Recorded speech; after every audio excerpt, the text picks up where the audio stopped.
আবার দেখেন বর্তমানে যে দুজন সমন্বয়ক আছেন যারা সবচেয়ে বেশি নেগেটিভ রোল প্লে করছে আমাদের এগেইনস্টে, তার মধ্যে হাসনাত বা সার্জিস। এখানে সার্জিস ও ছাত্রলীগ করতো সরাসরি, ওর বাবা কিন্তু একটা রানিং ওয়ার্ড আওয়ামী লীগের সভাপতি এবং উপজেলা আওয়ামী লীগের ভাইস প্রেসিডেন্ট। তা আপনি কিভাবে বলবেন তার বাবা আওয়ামী লীগ রাজনীতি করছে? কার মনে কি আছে সেটাকে অন্তর্যামী কেউ না জানার কোনো সুযোগ কিন্তু। ধন্যবাদ। আমি যখন দায়িত্বে ছিলাম তখন 2019 সালে আমি দায়িত্ব শেষ করি সেপ্টেম্বরে। তো ওই সময় হাসনাত বা সার্জিস ওরা হচ্ছে সম্ভবত সেকেন্ড ইয়ারে উঠেছে আর কি, মানে ফার্স্ট ইয়ার শেষ করে সেকেন্ড ইয়ারে আসছে। তো একটা এরকম একটা জুনিয়র ছেলেকে চেনার বা জানার কোনো কারণ, সঙ্গত কারণও নেই আমাদের জায়গা থেকে। এবং এখানে শুধু হাসনাত সার্জিস না, আমি সার্জিসকে চিনতাম না কোনো, ওর সাথে আমি পরবর্তী এই রিসেন্ট সময় একটা সেলফি দেখেছি।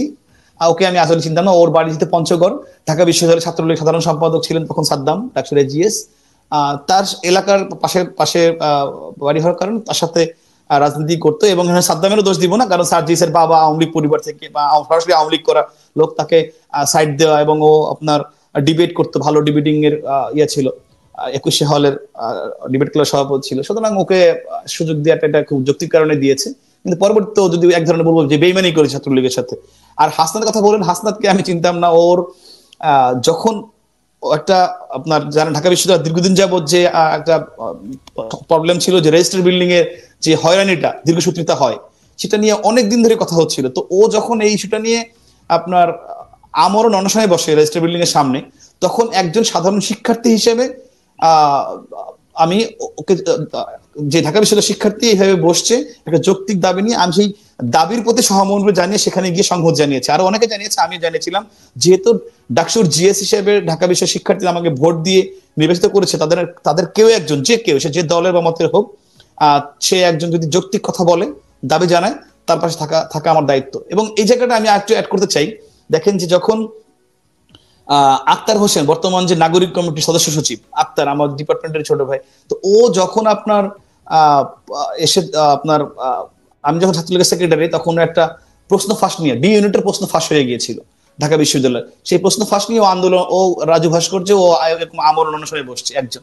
তো তখন কিন্তু আমি প্রথম গিয়ে সংহত জানিয়েছিলাম যে যেহেতু তখন আক্তার কে বা পরিচয় কে আমি জানি না, দেখেছি একটা শিক্ষার্থী একটা যৌক্তিক কথা বলেছে, একটা আন্দোলন করেছে, যেটা বঙ্গবন্ধুর আদর্শ, যে একজন হলেও সে যদি ন্যায্য কথা বলে, ন্যায্য পক্ষে থাকে, তার পক্ষে থাকো।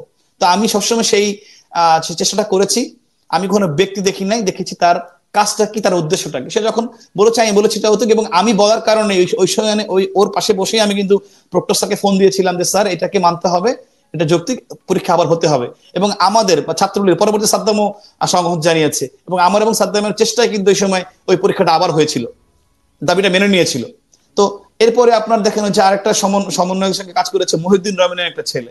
তো ও যখন আপনার এই যে রেলের দুর্নীতি নিয়ে কথা বললো, তখন তো ওর ব্যক্তি পরিচয় কি জানতাম না, ও একজন সাধারণ শিক্ষার্থী। আমি কিন্তু সেখানে গিয়ে এবং পরবর্তী ব্যারিস্টার সুমন ভাই জানেন, আমরা গিয়ে কিন্তু সংহত জানিয়েছি এবং পক্ষে দাঁড়িয়েছে যে 6 দিন বা 7 দিন একটা ছেলে দাঁড়িয়ে আছে। এখানেও আপনি দেখেন যে ও আন্দোলন করছে 6 দিন 7 দিন ও বসে আছে রেল স্টেশনে, একটা ছেলে, আর ঢাকা বিশ্ববিদ্যালয়ের শিক্ষার্থী, ও বিভিন্ন ধরনের কর্মকাণ্ড করছে। একজন রেল থেকে একজন প্রতিনিধি গিয়ে কিন্তু সাথে কথা বলে নাই, একজন এনএসআই, একজন ডিজিএফআই অথবা যে কোনো প্রতিনিধি রাষ্ট্রের গিয়ে কিন্তু কথা বলেন নাই, বাবা যে কি হয়েছে, ঠিক আছে এটা আমি পার্সু করি, এটাকে বসে সমাধান ব্যবস্থা করি। তা আমরা যখন গেলাম, যখন স্পার্ক করলো, তখন কিন্তু আসলো। তো এইভাবে কে ব্যক্তির নামের সাথে আমার কোনো সংশ্লিষ্টতা নাই। আমি আগে বলেছি, আপনি এখানে হাসনাত বলেন বা রনি বলেন বা যে যাদের কথা বললাম আক্তার, এরা যখন ন্যায্য কথা বলছে, আমি এই দাবিগুলা, এই চেষ্টা যদি আমাদের ছাত্রলীগের একজন কর্মীর পক্ষ থেকে আসতো, আমি অনেক বেশি খুশি হতাম। যে ছাত্রলীগের, কারণ গভর্নমেন্টে থাকলে, গভর্নমেন্টের সঙ্গে সংশ্লিষ্ট আছে, তাদের তো উচিত যে কোথায় কোথায় কি অসঙ্গতি, কি সমস্যা, সেগুলো নিয়ে কথা বলে, সেখানে আওয়াজ তৈরি, সেখানে দাবি জানাই। তো ওরা এগুলাকে নিয়েছে একটা এজেন্ডা হিসেবে, এবং সেই এজেন্ডা দিয়ে ওরা লাইমলাইটে আসছে।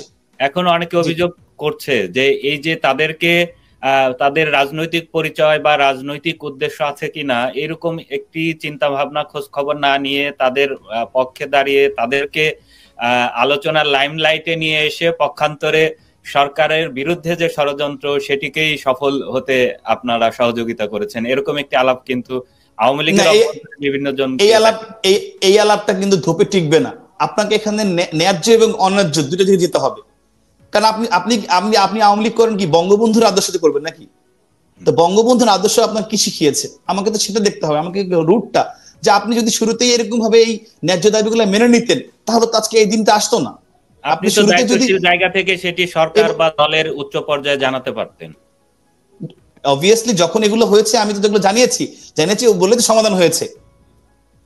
আপনার কি মনে এই যে আপনার প্রশ্ন ফাঁস হলো, আমি ভিসি স্যারকে প্রফেসরকে জানালাম, আপনার যখন রেলের আন্দোলন হলো আমি ডিজি কে জানিয়েছি, মন্ত্রী মহোদয়কে জানিয়েছি, তারা বসছে সমাধানের জন্য চেষ্টা করেছে, কমিটি করেছে। তারপরে আপনার যখন এই যে হাসনাত বসলো তখন আমি আমাদের ভাইস চ্যান্সেলর স্যারকে জানিয়েছি, স্যার সঙ্গে সঙ্গে দাবি মেনে নিয়েছে। তো এগুলো তো আমরাই করেছি, এগুলো তো এমন না যে ওদের আন্দোলনের কারণে হয়েছে। এবং বরঞ্চ আপনি বলতে পারেন যে এই আন্দোলনগুলো যদি আমরা অ্যাড্রেস না করতাম, না যেতাম, আমি না যেতাম, এগুলো আরো বড় হতো, একজনের জায়গায় 10 জন আসতো, এবং এই যে কোটাটা হলো এরকম একটা স্পার্ক তখন হতে পারতো। সুতরাং আপনি বলতে পারেন যে আমি এই আন্দোলন থামিয়ে দিয়েছি, তখন গভর্নমেন্টকে আর বেগ পোহাতে হয়নি। আপনি যখন ওই যে বললাম নিরপেক্ষ আন্দোলন হলো, আমি শুরুতে থামিয়ে দিয়েছি বলে গভর্নমেন্টকে এই বেগটা পেতে হয়নি। ইনফ্যাক্ট আপনি যখন আপনি জানেন যে আমাদের এই আন্দোলনের মাঝখানে আমাদের ধানমন্ডি পার্টি অফিসে রেপ হয়েছে, মার্ডার হয়েছে, এরকম গুজব ছড়িয়ে কিন্তু পুরো পার্টি অফিসটি অ্যাটাক করার জন্য মাত্র 50 গজ দূরে ছিল ওরা।